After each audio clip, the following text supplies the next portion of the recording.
अस्सलाम वालेकुम KG class تاسو بورډ طرف ته ګورئ اضافي الفاظ جوړ توړ به موږ نن نور زده کوو.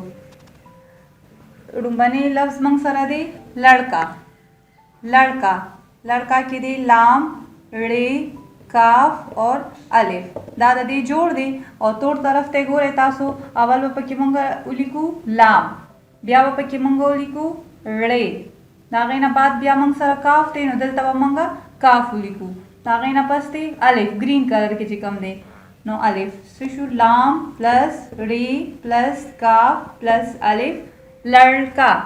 لام پلس ړې پلس کاف پلس الف لړکا.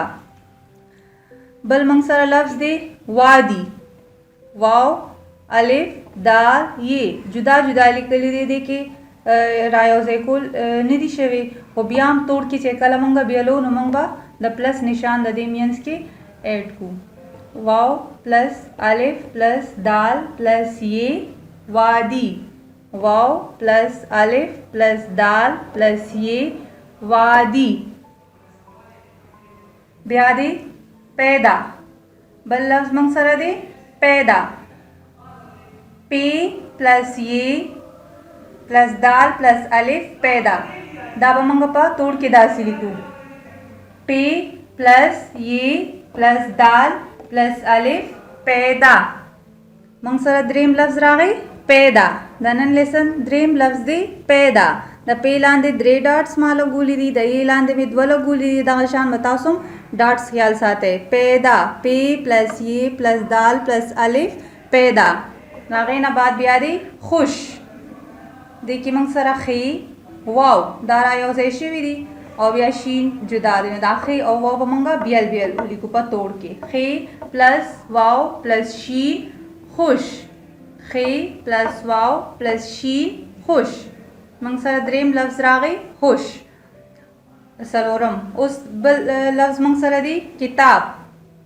دې کې اول دی کاف بیا تی بیا الف اور بیا بی. دا اوس کاف تی الف دا به موږ جدا لیکو. کاف پلس تی پلس الف پلس بی کتاب.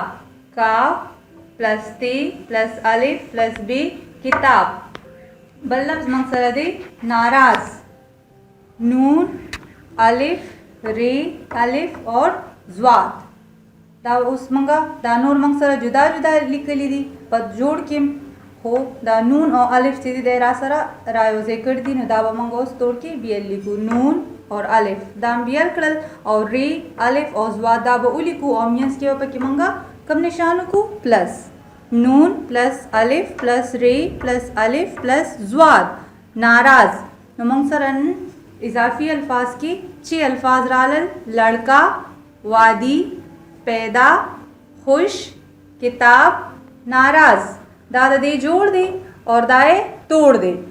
تاسو اول دا خو زده کړئ اور د هغې نه بعد بیا تاسو خپل نوټ بک راوالی او دا پکې رایټ کې چې هغې کې خو ښکلې رایټ کې.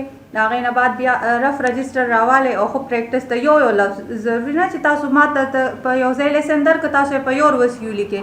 یو ورځ تاسو سهار نه لړکه ولیکئ، بیا مازدیګر کې وادي ولیکئ، په بله ورځ بیا سهار نه پیدا ولیکئ، بیا خوش ولیکئ. چې څنګه نیټ نوټ بک کې لیکئ دغه شانې رف نوټ بک کې هم د دوو لفظونو په ورځ کې پریکټس کوئ نو ستاسو به یادېږي.